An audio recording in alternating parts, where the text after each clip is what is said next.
संबंधित एक कथा और आती है कि एक बार गुरुदेव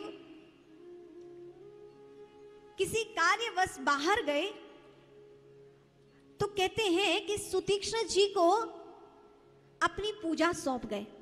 जैसे आप लोग के घर में ठाकुर जी है ना, आप लोग कहीं चले जाते हो तो अपने परिवारीजनों को कहकर जाते हो ना कि ठाकुर जी की सेवा करना। सुतीक्ष्ण जी से कहा गुरुदेव ने कि सुतीक्ष्ण, मैं कुछ दिनों में आता हूं, तुम मेरे शालिग्राम जी की सेवा करना। और कहते हैं कि सुतीक्ष्ण जी ने आज्ञा पालन किया, खूब शालिग्राम जी की सेवा की। और कहते हैं कि गंगा के किनारे आश्रम था, गंगा के तट पर एक वृक्ष लगा हुआ था जामुन का। सुतीक्ष्ण दास जी की सेवा के पश्चात जामुन खाने का मन हुआ। अब कैसे तोड़े, ऊंचे वृक्ष था। शालिग्राम जी को उठाकर लाए और शालिग्राम जी को फेंक फेंक कर जामुन तोड़ने लगे। अब जामुने तो नीचे गिर गई, समेट लिया, सोचा कि थोड़ी और एकत्रित कर लूं, गुरुजी आएंगे तो उनको भी ये फल समर्पित करूंगा। लेकिन इस बार क्या हुआ कि पहले तो जामुन आती गई, इस बार शालिग्राम जी को फेंका तो शालिग्राम जी तो नदी में चले गए। अब कांप गए सुतीक्ष्ण जी की करे तो करें क्या। अब कैसे बताऊंगा कि शालिग्राम जी कहां चले गए, गुरुदेव को क्या कहूंगा मैं। अब उन्होंने क्या किया, जामुन तो छोड़ी, उन्हीं जामुनों में से एक जो थोड़ा शालिग्राम जी के आकार का जो जामुन था, वही सुंदर जामुन लिया, स्नान जल में डोबा और सुंदर जैसे गुरुजी तिलक लगाते थे शालिग्राम जी को, सुंदर तिलक लगाया और जहां पर शालिग्राम जी विराजमान थे वहीं विराजमान कर दिया। भय के कारण जामुन तो खा ही नहीं पाए कि गुरुजी आएंगे तो जवाब क्या देंगे। अगले दिन ही गुरुजी चले आए। अब तो गुरुजी देव को प्रणाम कर रहे हैं लेकिन कांप रहे हैं। गुरुजी ने कहा क्या हुआ, क्यों कांप रहा है। गुरुदेव कुछ नहीं, बस थोड़ी ठंड लग रही। भीषण गर्मी में तुझे ठंड लग रही है, क्या हुआ बता। गुरुदेव कुछ नहीं, सब ठीक है। गुरुदेव स्नान आदि से निवृत्त हुए, सेवा के लिए पहुंचे गुरुदेव।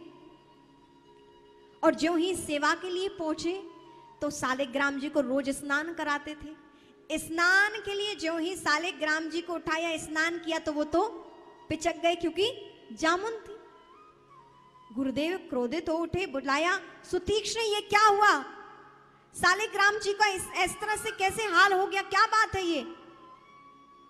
अब सुतीक्ष्ण जी गुरुदेव से बात को छुपा रहे हैं और गुरुदेव के समक्ष कोई बात छुपानी नहीं चाहिए, गुरुदेव से दुर्भावना नहीं करनी चाहिए।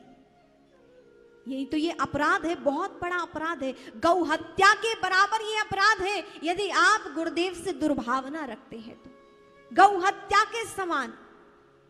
और यहां पर गुरुदेव से दुराव किया। शालिग्राम जी ने गुरुदेव के समक्ष झूठ बोला। अरे दो ही तो स्थान हैं जहां आप अपना सुख भी कह सकते हैं और दुख भी कह सकते हैं। जो चित्त की जाने, मन की जाने, सबकी जाने, वो गुरुदेव है। संसार में यदि आप दुख कहोगे तो आपके दुख की हंसाई होगी, सुख कहोगे संसार में तो लोग ईर्ष्या करेंगे, लेकिन यदि गुरुदेव को और परमात्मा को अपना सुख कहोगे तो सुख की बढ़ोतरी होगी, और परमात्मा और गुरु चरणों में दुख भी कहोगे तो उस दुखों का निवारण होगा। इसलिए जो भी कहना है गुरु और परमात्मा से कहें, चाहे वह सुख हो या दुख हो। कहते हैं कि गुरुदेव से दुराव किया, गुरुदेव मुझे क्या मालूम, और एक बात कही, पुनि पुनि चंदन पुनि पुनि पानी और शालिग्राम गुर गए हम का जानी। हे गुरुदेव आप रोज रोज जल डालते हो, रोज रोज चंदन लगाते हो, फिर रोज रोज जल डालते हो, आप स्नान कराते हो, इसमें शालिग्राम जी गुर गए तो इसमें हमें क्या पता, हम क्या करें गुरुदेव। पुनि पुनि चंदन पुनि पुनि पानी शालिग्राम गुर गए हम का जानी। गुरुदेव हमें क्या पता, हम क्या करें, अब आप बताइए, आपके शालिग्राम जी आप सेवा करते थे। गुरुदेव ने कहा पागल समझते हो, बहुत बुद्धि आ गई है। और कहते हैं परम तपस्वी अगस्त्य ऋषि ध्यान लगाया, देखा तो सारी घटना गुरुदेव को पता चल गई। आपको लगता है कि हम गुरुदेव को कुछ नहीं बताएंगे, दुराव कर लेंगे, तो गुरुदेव नहीं जानते हैं? गुरुदेव सब जानते हैं, लेकिन फिर भी वो ये नहीं कहते कि मैं तुम्हें जानता हूं। क्योंकि कई बार किस स्थान पर मौन रहना है और कब उन्हें बोलना है, गुरुदेव बहुत नियंत्रित होते हैं, जानते हैं कि कब इसे कहना है और कब नहीं कहना। गुरुदेव सब जानते हैं लेकिन कहते नहीं हैं। गुरुदेव से कभी किसी का कुछ छुपा हुआ नहीं रहता है। आप एक्सरा समझिए कि जब आप गुरुदेव के समक्ष आते हैं तो एक्सरा की भांति, जैसा एक्सरे में सब दिखाई दे जाता है ना, गुरुदेव को भी सब दिखाई दे जाता है कि आप कैसे।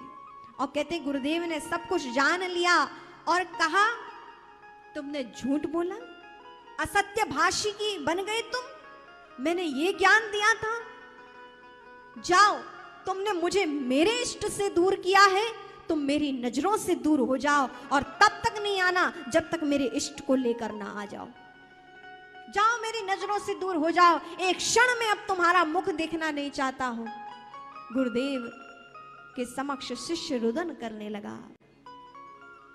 रुदन का कितना भी रुदन किया, लेकिन गुरुदेव ने कहा तुमने मुझे मेरे इष्ट से दूर किया है, तुम क्षमा योग्य नहीं हो, यहां से चले जाओ।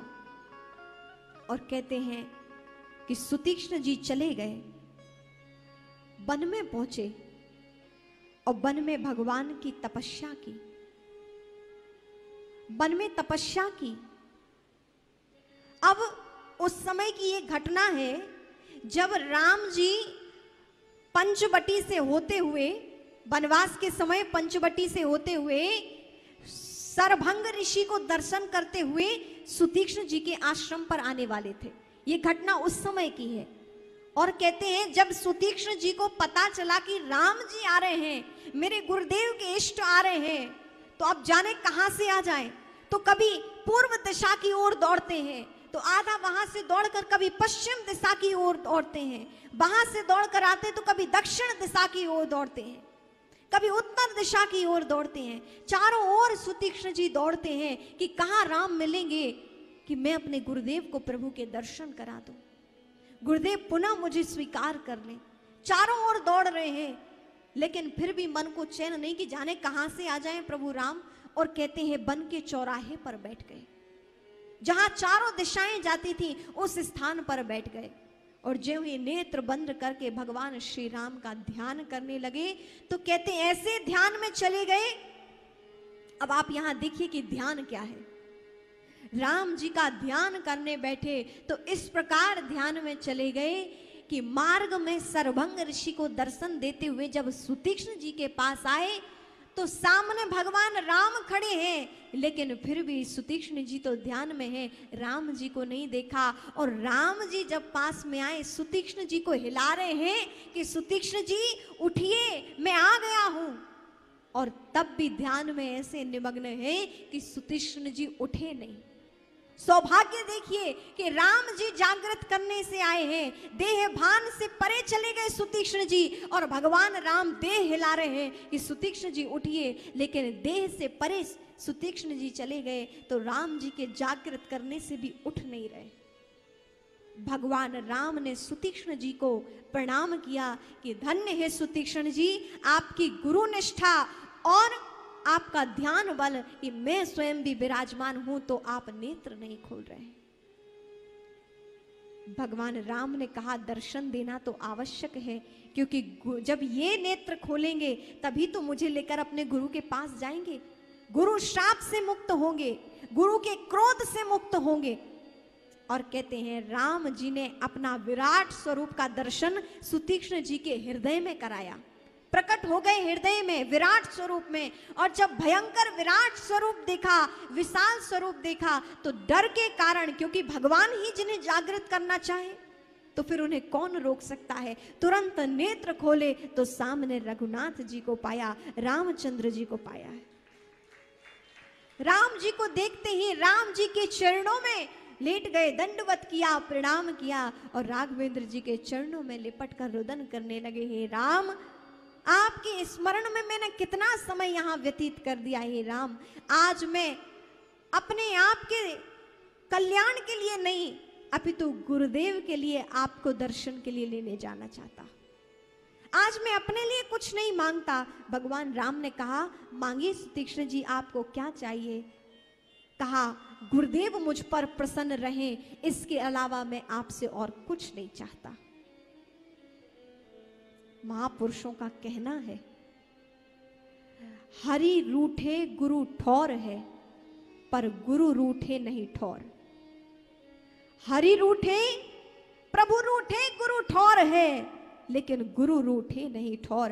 आपका परमात्मा रूठ जाए तो गुरुदेव कह देंगे कि हे नाथ, ये मेरा दास है, आप इसकी गलतियों को क्षमा कर दीजिए। तो गुरुदेव के कहने से परमात्मा आपकी गलतियों को विसार कर अपना लेंगे। लेकिन जिसका गुरु ही रूठ जाए, उसके विषय में कौन चर्चा करे? आपके पाप कर्म फिर आपके साथ चलेंगे। आपकी सिफारिश करने वाला, आपके अनुकूल बोलने वाला और कोई नहीं है, क्योंकि हम तो अधम जीव हैं। हमारे में जाने अनजाने में कितने गुण दोष हम जीवन में लेकर चलते हैं। लेकिन गुरु वो है जो भगवान से कहते हैं कि ये आपका दास है प्रभु, आपके इस दास ने इसको अपनाया है, प्रभु इसे क्षमा कर दे। और गुरु के कहने से संपूर्ण दोष उसके क्षमा हो जाते हैं और प्रभु के योग्य बना देते हैं गुरुदेव।